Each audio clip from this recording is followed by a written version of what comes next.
All right, guys. Good evening. It is about 9:30 on a Saturday for me. I've been working most of the day, so usually I'd have this in sooner, but it's been a pretty busy day. So let's get to it. As you can see on my screen here, there's my Hangouts. Here is my project proposal. So I saw that Brother Wester did tic-tac-toe, and I really liked the game tic-tac-toe, as well as chess and checkers, which I put on the brainstorming board, but I think that would be probably a little bit too difficult for this class. So what I've done is I've taken tic-tac-toe and actually looked at some variations.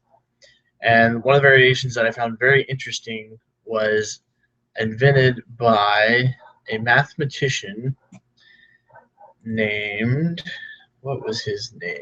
Let me go double check real fast. Ronald Graham. So essentially what happens in this tic-tac-toe is there's two ways to win instead of just one. So you use the numbers 1 through 9, and just like in the classic game, you split those numbers up into two separate groups or categories. So the odds would represent X and the evens would represent the O. So you could either get 3 odds in a row, 3 evens in a row, and you can win that way, or you could get three numbers to add up to 15. Now the catch is you can only use those numbers once. So if you use one once, you can't use it again for that round.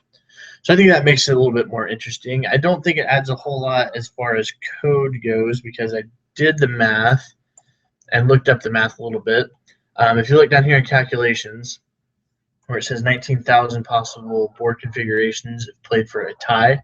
So this is if you just play odds equal X and evens equal O. That's how many possible different configurations, meaning, in the course of gameplay, what it could look like.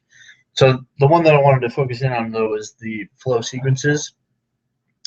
So that 362,928 is actually including, if you look on C under calculations, the 48 different combinations for the 3 single digits to add up to 15. So I added those both in. So you have 362,928 possible results as far as variations go. Now, I'm not positive about a programming aspect and what the ins and outs of what would go into that, but I don't think that if you built your program correctly, it would be too incredibly difficult. So as I explained before, the rules of the game are simple. One player plays a single digit per turn, it's 1 through 9. An even or odd numbers must be played in an empty square. Obviously, just like tic-tac-toe, you can only play an X in one square or an O in another unoccupied square. And the third rule is each number can only be played once in a round, which I've already gone over. So I just want to kind of go over gameplay a little bit, the features in the game. I want to have a main menu, and the main menu will have sub-menus for play game, options, and the help menu. So under the play menu, this will include options for 1 or 2 players. After you select one, you'll be taken to the game board, and then you'll start your game from there.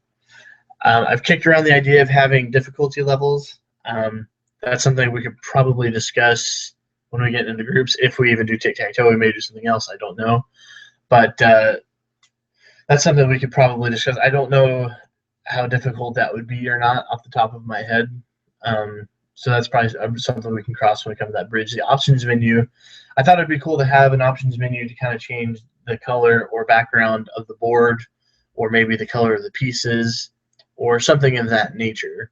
So, and the help menu, I thought the easiest way to handle that would be to have a link to email the developer, which would be me. So I've gone over the calculations for a little bit. So let's go down to the detailed description area. I've pretty much already explained it, as tic-tac-toe is a pretty simple game. The only real addition that we've made here is the addition of odds and even numbers and the ability to add them up to 15. So if you have any other questions, you can certainly post on my link, but I think that that's all I have for this evening. If you have any other questions, like I said, post them on the discussion board, and I'll be glad to answer. Thanks, guys. Have a great night.